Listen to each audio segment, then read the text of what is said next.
ये कहानी एक ऐसे लड़के की है जो दिखने में इंसान लगता है, लेकिन असल में उसका असली रूप एक जंगली जानवर का है। वह पहाड़ों में अपने परिवार के साथ रहता है और मनुष्यों से दूर रहने की कसम खा चुका है, लेकिन उसके मन में इंसानों की दुनिया को जानने की चाह बढ़ती जाती है। आखिरकार वह अपने परिवार को छोड़कर एक इंसानी परिवार के साथ नई जिंदगी शुरू करता है। यहीं से उसकी असली यात्रा शुरू होती है, दो दुनियाओं के बीच अपनी जगह खोजने की। तो चलिए अब हम देखते हैं कि क्या यह अपनी जगह इंसानों के बीच बना पाता है या नहीं। कहानी की शुरुआत में हमें कैरिक नाम का एक लड़का दिखाया जाता है, जो रूप बदलने वाला शेप शिफ्टर है, जो अपने परिवार के साथ पहाड़ों में रहता है। वह इंसान का रूप भी ले सकता है, लेकिन ज्यादातर समय वह पहाड़ी शेर के रूप में रहता है। उसे मनुष्यों से बात करने या मेलजोल रखने की सख्त मनाही है, लेकिन धीरे धीरे कैरिक के मन में इंसानों को और करीब से जानने की इच्छा बढ़ने लगती है। इसी वजह से वह अपना असली परिवार छोड़ देता है और एक इंसानी परिवार उसे गोद ले लेता है। एक दिन नाश्ता करते समय जब वह अपने सौतेले माता पिता और भाई बहनों के साथ बैठा होता है, तो अखबार में उसे जानवरों के हमलों की एक खबर दिखती है। खबर देखकर उसे पता चलता है कि हाल ही में अलग अलग जानवरों से जुड़ी कई खतरनाक घटनाएं हुई हैं। फिर अगली सुबह मार्लिन और डोनाल्ड को अलविदा कहने के बाद कैरिक अपनी माँ के साथ कार में बैठता है। उसकी बहन मेलोडी जिद करके उनके साथ नए स्कूल की यात्रा में शामिल हो जाती है। रास्ते में कैरिक देखता है कि दो कौवे उनकी कार का पीछा कर रहे हैं। उसे शक होता है कि शायद ये कौवे भी रूप बदलने वाले हों। फिर शाम को परिवार लंबे सफर से थक जाता है और आराम करने के लिए एक होटल में रुकता है, लेकिन कौवे अब भी उनके पीछे पीछे आते हैं। रात में कैरिक को बाहर से कुछ अजीब आवाजें सुनाई देती हैं। वह जानने के लिए खिड़की के पास जाता है कि आखिर क्या हो रहा है। उसी वक्त वह देखता है कि भेड़ियों का एक झुंड एक गली की ओर भाग रहा है और अचानक पास की इमारत की सारी बत्तियां बुझ जाती हैं। फिर सुबह होते ही परिवार फिर से सड़क पर निकल पड़ता है। कुछ घंटों के सफर के बाद वे आखिरकार क्लियर वाटर हाई स्कूल पहुंचते हैं। जैसे ही कैरिक कार से बाहर आता है, उसका शक सच हो जाता है। वही कौवे जो उसकी गाड़ी का पीछा कर रहे थे, दरअसल इसी स्कूल के छात्र निकलते हैं। तभी स्कूल की प्रिंसिपल लिसा क्लियर वाटर उनका स्वागत करने आती है। बातचीत के दौरान वह पूछती हैं कि एना रस्टन को यह लड़का कैसे मिला। वह बताती हैं कि कैरिक के असली माता पिता कभी नहीं मिले। कुछ साल पहले जब एना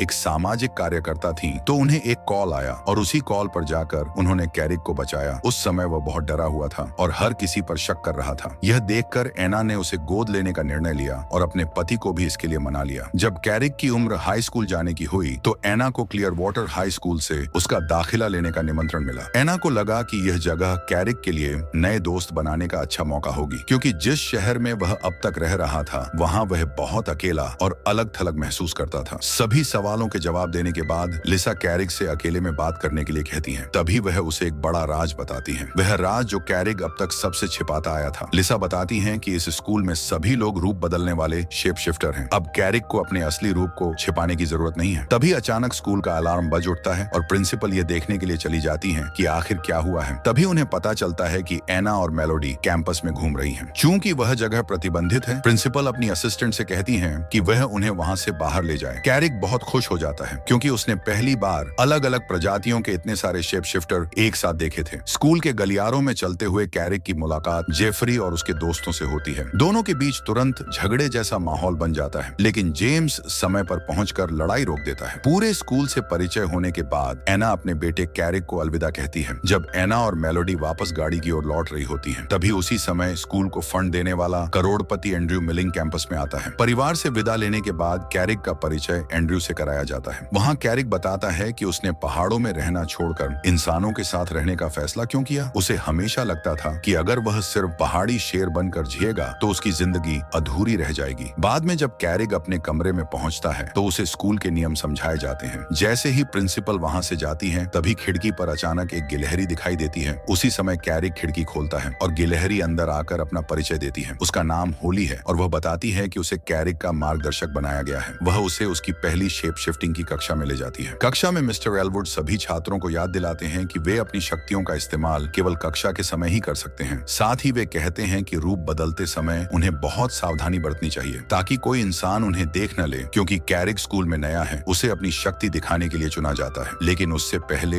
ब्रैंडन रूप बदल देता है। ब्रैंडन का असली रूप एक बाइसन है। उसे अपनी शक्तियों पर काबू पाना बहुत कठिन लगता है और वह ज्यादा देर तक इंसानी रूप में नहीं रह पाता। ये देखकर कि उसका साथी कितनी आसानी से रूप बदल लेता है, कैरिक असुरक्षित महसूस करने लगता है। उसे लगता है कि वह अपने असली रूप से बहुत दूर हो चुका है, इसलिए वह रूपांतरण करने से पीछे हट जाता है। लेकिन लिसा की मदद से कैरिक अपने पुराने जीवन को याद करने लगता है। जंगल में अपने असली परिवार के साथ बिताए हुए पल, यही यादें उसे हिम्मत देती हैं और वह अपना असली रूप धारण कर लेता है। इसके बाद प्रिंसिपल सबको आदेश देती है कि वे भी रूप बदलें। तभी कैरिक को पता चलता है कि वह भेड़ियों से भरे स्कूल में है। लिसा उसे समझाती है कि इस स्कूल में वह इंसानी और जानवर दोनों रूपों में जीना सीखेगा और दोनों दुनियाओं के बीच एक कनेक्शन बनेगा। फिर कुछ घंटों बाद जब वह अपने कमरे में आराम कर रहा होता है, तभी ब्रैंडन उससे मिलने आता है और बताता है कि वही उसका नया रूममेट होगा। तभी अचानक होली भी आ जाती है और कहती है कि अब कैफेटेरिया जाने का समय हो गया है। फिर खाना लेने के बाद कैरिक की मुलाकात डोरियन से होती है। डोरियन वह लड़का है जो बिल्ली में बदल सकता है। स्कूल आने से पहले वह एक इंसानी परिवार का पालतू जानवर बनकर रह रहा था और एक बार सार्डिन का डिब्बा चुराते हुए पकड़ा भी गया था। जब कैरिक ने सबके सामने अपना असली रूप दिखाया तो कई सहपाठियों ने उसका सम्मान करना शुरू कर दिया, लेकिन कुछ कमजोर जानवर उससे डरने लगे और उसकी मौजूदगी को ही खतरा मानने लगे। इसी वजह से कुछ छात्र उसे दूर रहने लगे क्योंकि उसका जानवर रूप बहुत ताकतवर है। बो परेशानियों से बचने की कोशिश करता है, लेकिन आखिरकार जेफरी के साथ मुसीबत में फंस जाता है। बो को खतरे में देखकर कैरिक उसकी मदद करने के लिए आगे आता है और जेफरी से भिड़ जाता है। नतीजन वह खुद मुसीबत में फंस जाता है। जब भेड़िए नए छात्र को डराने की कोशिश करते हैं, तभी जेम्स आ जाता है और एक बार फिर माहौल शांत कर देता है। उस रात जब कैरिक अपने परिवार के बारे में सपना देख रहा होता है, तो अचानक ब्रैंडन उसे जगा देता है। दरअसल ब्रैंडन नींद में ही रूप बदल लेता है और गलती से अपना बिस्तर तोड़ देता है। उसके अनुसार यह आमतौर पर हफ्ते में 1-2 बार हो ही जाता है। यह सुनकर कैरिक समझ जाता है कि आने वाली रातें शायद उतनी शांत नहीं होंगी जितनी वह चाहता था। फिर अगले दिन लड़ाई की कक्षा में बर्दा और ब्रैंडन को आमने सामने लड़ने के लिए चुना जाता है, लेकिन लड़ाई शुरू होने से पहले ही ब्रैंडन भाग जाता है। वह एक ताकतवर बाइसन होने के बावजूद खुद को शांति प्रिय बताता है और लड़ाई नहीं करना चाहता, इसलिए उसकी जगह कैरिक को चुना जाता है। कैरिक अपनी क्षमताओं को लेकर थोड़ा अनिश्चित रहता है। तभी आंद्रे उसकी मदद करता है और उसे पहाड़ी की मिट्टी से भरे एक छोटे थैले की गंध सूंघने के लिए कहता है। गंध सूंघने के बाद कैरिक रूप बदलकर शेर बन जाता है और युद्ध के मैदान में उतरता है। बर्दा से आकार में छोटा होने के बावजूद वह ताकत के दम पर अपनी जीत साबित करता है। इसके बाद लेरॉय और डोरियन को आमने सामने लड़ने के लिए बुलाया जाता है, लेकिन डोरियन अपने प्रतिद्वंद्वी से निकलने वाली बदबू सूंघकर डर जाता है और भाग जाता है। इस तरह लेरॉय को बिना लड़े ही जीत मिल जाती है। फिर कक्षा खत्म होने पर एंड्रयू कैरिक से बात करता है। वह कहता है कि वह कैरिक का टीचर बनना चाहता है और उसे मिट्टी से भरा एक छोटा बैग देता है। एंड्रयू कहता है कि कैरिक का भविष्य बहुत उज्जवल है। जब बाकी छात्र देखते हैं कि एंड्रयू कैरिक को ज्यादा तवज्जो देता है तो उनमें जलन होने लगती है। इसी वजह से जेफरी कैरिक को चुनौती देता है कि वह 2 भेड़ियों से लड़ाई करे। वह कहता है कि अगर कैरिक जीत गया तो वे सब उसे अकेला छोड़ देंगे। फिर दोपहर बाद कैरिक अपने नए दोस्तों के साथ ट्री हाउस जाता है और बताता है कि वह इस लड़ाई में हिस्सा लेगा। यह सुनकर ब्रैंडन डर जाता है कि कहीं उसका दोस्त स्कूल से निकाला न जाए, लेकिन कैरिक कहता है कि वह अब और ताने सुनना बर्दाश्त नहीं कर सकता। जब उसे रोकना मुश्किल हो जाता है तो होली कहती है कि वह अपने दोस्त का साथ देने आएगी। वहीं ब्रैंडन मुस्कुराते हुए कहता है कि वह इंतजार करेगा कि भेड़िए कैसे हारते हैं। फिर रात को तीनों चुपके से हॉस्टल से निकल जाते हैं। कैरिक रूप बदलने से पहले वह छोटा बैग सूंघता है। तय जगह पर पहुंचने के बाद फिर वह पूछता है कि उसके खिलाफ कौन से भेड़िए आएंगे। तभी उसे पता चलता है कि यह एक जाल है। 2 भेड़ियों से लड़ने के बजाय कैरिक खुद को जेफरी और उसके पूरे झुंड से घिरा हुआ पाता है। फिर भी वह हार नहीं मानता। भेड़ियों से ताकतवर होने के बावजूद उस पर पीछे से हमला हो जाता है और सभी मिलकर उसे दबाने लगते हैं। तभी अपने दोस्त को मुश्किल में देखकर होली ब्रैंडन को चट्टान से धक्का देती है ताकि वह बाइसन का रूप लेकर कैरिक की मदद कर सके। ब्रैंडन भेड़ियों का ध्यान भटकाता है और उसी समय कैरिक पलटकर जोरदार हमला करता है। नतीजन जेफरी और उसके साथी पीछे हट जाते हैं और हार मान लेते हैं। अगली सुबह कक्षा में जेम्स देखता है कि कई छात्र घायल हैं। वह उन्हें अस्पताल जाने के लिए कहता है। जब उनसे चोट का कारण पूछा जाता है तो वे अलग अलग बहाने बनाते हैं, लेकिन यह साफ है कि वे किसी लड़ाई में घायल हुए हैं। उसी समय जब प्रिंसिपल कैरिक से पूछताछ करने वाली होती है, तभी उसे एंड्रयू के साथ घूमने का निमंत्रण मिलता है। टहलते समय कैरिक को पता चलता है कि एंड्रयू को पहले से ही पिछली रात की घटना के बारे में सब कुछ मालूम है। एंड्रयू कहता है कि अगर कैरिक सच में एक कूगर है तो उसे भेड़ियों को हराने के लिए किसी की मदद की जरूरत नहीं होनी चाहिए, चाहे 4 भेड़िए क्यों न हो। लेकिन क्योंकि कैरिक ने बहुत छोटी उम्र में अपने असली परिवार को छोड़ दिया था, इसीलिए वह ठीक से शिकार करना नहीं सीख पाया, जिसे सुन एंड्रयू उसे खुद सिखाने का फैसला करता है ताकि वह एक सच्चा शिकारी बन सके। सैर के बाद एंड्रयू कैरिक को स्कूल वापस ले जाता है। वहाँ लिसा उस पर गुस्सा करती है और कहती है कि वह किसी भी छात्र को खास महत्व नहीं दे सकता। इसके बाद प्रिंसिपल कैरिक से बात करती है और समझाती है कि अगर उसे इस स्कूल में रहना है तो उसे बाकी छात्रों की तरह नियम मानने होंगे, यानी कक्षा के समय के अलावा कभी भी लड़ाई झगड़ा नहीं करना चाहिए। फिर लिसा के जाते ही होली और ब्रैंडन उससे पूछते हैं कि क्या हुआ। बात करते करते कैरिक देखता है कि लू जंगल की ओर जा रही है। वह तुरंत उसके पीछे जाता है और दोनों मिलकर शिक्षकों के एक समूह को सुनते हैं जो हाल ही में हुए जानवरों के हमलों पर चर्चा कर रहे रहे होते हैं। शिक्षकों का मानना है कि ये हमले साधारण जानवरों ने नहीं किए, बल्कि इसमें शेप शिफ्टर शामिल हैं। समस्या यह है कि अगर इंसानों को यह सच पता चल गया तो इंसानों और वुडवॉकरों के बीच शांति हमेशा के लिए खत्म हो जाएगी। इसी वजह से लिसा और परिषद के बाकी सदस्य एक योजना बनाने की सोचते हैं ताकि आगे ऐसे हमलों को रोका जा सके। फिर स्कूल लौटने के बाद कैरिक अपने दोस्तों से कहता है कि जब वह अपनी माँ और बहन के साथ पड़ोसी शहर में रुका था तो उसने 4 भेड़ियों को इंसानों पर हमला करते देखा था। उसे पूरा यकीन है कि वे भेड़िए जेफरी और उसके दोस्त ही थे। फिर अगले दिन तय योजना के मुताबिक एंड्रयू कैरिक को उसका पहला सबक देने के लिए जंगल में ले जाता है। एंड्रयू ने बताया कि जितनी बार कैरिक रूप बदलेगा उतना ही आसान होगा। उसके लिए अपने दोनों रूपों को नियंत्रित करना, तभी वह दोनों रूपों में अपनी असली ताकत दिखा पाएगा। एंड्रयू ने सिखाया कि शिकार करने से पहले कैरिक को अपने शिकार को पहचानना चाहिए, फिर धीरे धीरे दूरी बनाकर घात लगानी चाहिए। यही उसकी सफलता की कुंजी है। फिर कैरिक ने हिरण का शिकार किया और दोनों ने मिलकर खाना खाया। कई घंटों बाद वे पैदल स्कूल लौटे। वापसी के दौरान एंड्रयू ने बताया कि उसकी एक बेटी थी। उसे इन इंसानों ने बहुत बुरी मौत दी जब वह जंगल में उसकी माँ के साथ घूम रही थी, और अगर वह जिंदा होती तो आज कैरिक की ही उम्र की होती। फिर उस दिन छुट्टी के समय लू ने देखा कि कैरिक ने खाना लेने से मना कर दिया। उसने पूछा कि क्या उसे भूख नहीं लगी। उसी समय कैरिक ने सच बताया कि वह सुबह एंड्रयू के साथ शिकार पर गया था और उसने अपना पहला शिकार पकड़ा था। यह सुनकर लू तुरंत उठकर चली गई क्योंकि उसे वह दिन याद आ गया जब उसकी माँ पर एक कॉगर ने हमला किया था। उस घटना के बाद से वह कभी भी सामान्य रूप से चल नहीं पाती। अपने दोस्त से रिश्ता ठीक करने के लिए कैरिक उसके पीछे जंगल में गया, लेकिन वह उसे पकड़ नहीं पाया। फिर शाम को जब कैरिक अपने कमरे में सोने की कोशिश कर रहा था, तभी उसे जेफरी की चीखें सुनाई दी। खिड़की से झांकते ही उसे समझ आया कि भेड़िए कुछ योजना बना रहे हैं, यह जानने के लिए कि वे क्या करने वाले हैं। कैरिक ने उनका पीछा करने का निश्चय किया। वह उनके पीछे पीछे चलते हुए पास के शहर तक पहुंच गया। वहां भेड़ियों ने एक सुरक्षा गार्ड को डरा दिया और एक कारखाने में घुस गए। तभी कैरिक ने उन्हें रंगे हाथों पकड़ लिया, लेकिन जैसे ही भेड़ियों को पता चला कि कोई उनका पीछा कर रहा है तो वे सब मिलकर कैरिक पर हमला करने को तैयार हो गए। लेकिन उसी समय एंड्रयू वहां आ पहुंचा और लड़ाई शुरू होने से पहले ही सबको रोक दिया। उसने आदेश दिया कि सभी छात्र कार में बैठें और फिर भेड़ियों को वापस स्कूल ले आया। इसके बाद उसने कैरिक को अलग बुलाकर उससे निजी बातचीत की। एंड्रयू ने बताया कि कुछ साल पहले उसने अपनी पत्नी और बेटी को खो दिया था। वे जंगल में घूम रहे थे। जब एक शिकारी ने उन्हें मार डाला, तब से एंड्रयू के मन में इंसानों के लिए गहरी नफरत भर गई। उसके अनुसार इंसानों ने पूरी दुनिया पर कब्जा कर लिया है और जानवरों को दबा कर रखा है। इसी कारण बहुत सी प्रजातियां हमेशा के लिए खत्म हो चुकी हैं। पिछले 50 सालों से वुडवॉकर काउंसिल इंसानों को समझाने की कोशिश कर रही है कि वे प्रकृति और जानवरों की रक्षा करें, लेकिन कुछ भी नहीं बदला, बल्कि हालात और बिगड़ गए। इसी वजह से एंड्रयू ने खुद कदम उठाने का निश्चय किया। उसी समय शीला रात का खाना परोसने आई। कैरिक ने देखा कि उसके पैर में मशीन वाला पैर है। एंड्रयू ने बताया कि शीला एक सांप है जिसे उसके जानवर रूप में रहते हुए एक कार ने टक्कर मार दी थी। खाने के दौरान एंड्रयू ने कैरिक को अपने प्रोजेक्ट में शामिल होने का न्योता दिया, लेकिन कैरिक ने साफ कहा कि वह किसी को चोट नहीं पहुंचाना चाहता। यह सुनकर एंड्रयू ने समझाया कि उसका असली मकसद इंसानों को नुकसान पहुंचाना नहीं है, बल्कि उनकी मशीनों को नष्ट करना है ताकि वे ऐसे काम न कर सकें जिससे जानवरों और प्रकृति को नुकसान पहुंचे। फिर कैरिक ने वादा किया कि उस रात हुई सारी बातें वह गुप्त रखेगा, लेकिन उसने यह भी कहा कि उसे एंड्रयू के प्रस्ताव पर सोचने के लिए समय चाहिए। फिर अगली सुबह कैरिक अपने दोस्त ब्रैंडन को